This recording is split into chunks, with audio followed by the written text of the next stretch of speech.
Amoka and Chioma had been friends since primary school, growing up in the bustling city of Lagos.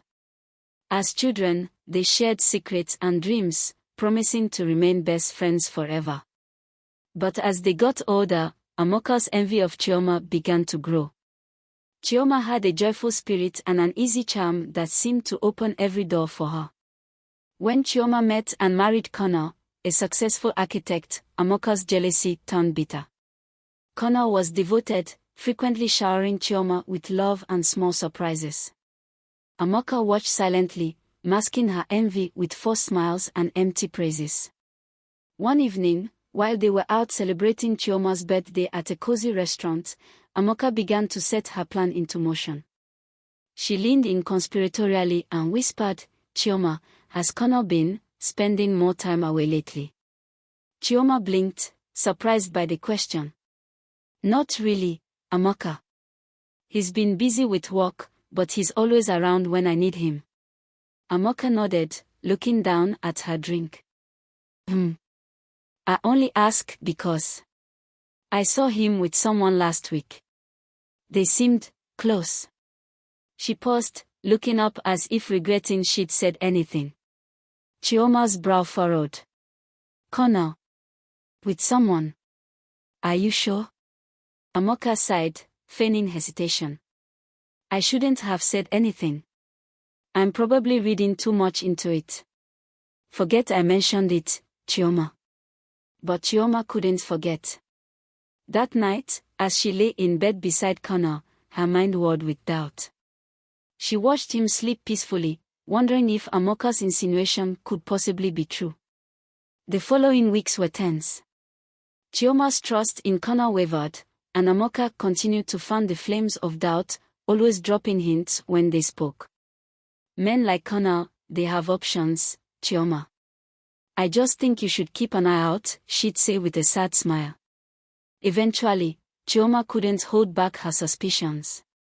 One evening, after Connor returned home late, she confronted him.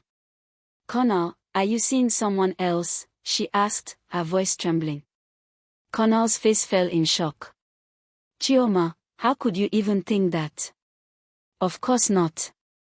"Then why did Amoka see you with another woman last week?" Chioma pressed, her voice rising. Connor took a deep breath, his confusion growing. "Chioma, Amoka must have misunderstood. I only meet clients or colleagues. I've never been unfaithful to you."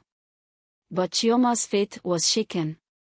Every innocent moment with Connor now seemed suspect. She began checking his phone, asking him about every meeting, every late night. The arguments became frequent, and Connor grew frustrated and hurt. One night, Amoka invited Chioma out, sensing that her friend's marriage was near its breaking point. As they sat under the warm lights of a Lagos cafe, Amoka continued her poisonous gossip. "Chioma," she began, her tone soft yet loaded, "I just hate to see you like this. You deserve a man who would never let you doubt his loyalty. If Connor's love were true, would you be feeling this way?" Chioma sighed, her eyes filling with tears. "I thought Connor was different. But maybe I was wrong." Amoka leaned in, feigning sympathy. "Sometimes, people aren't who they seem, Chioma. I just want you to be happy and free of all this heartache."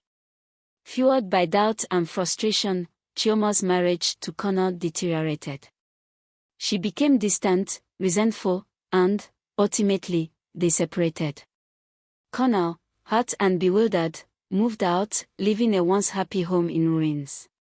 Months later, as Chioma struggled to move on, she overheard Amoka speaking on the phone, boasting about how she'd saved Chioma from a man she didn't deserve.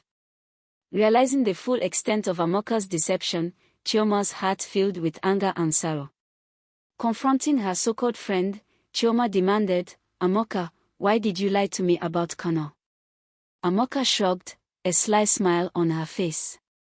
"Because, Chioma, some people just have to be reminded that they don't get to have it all."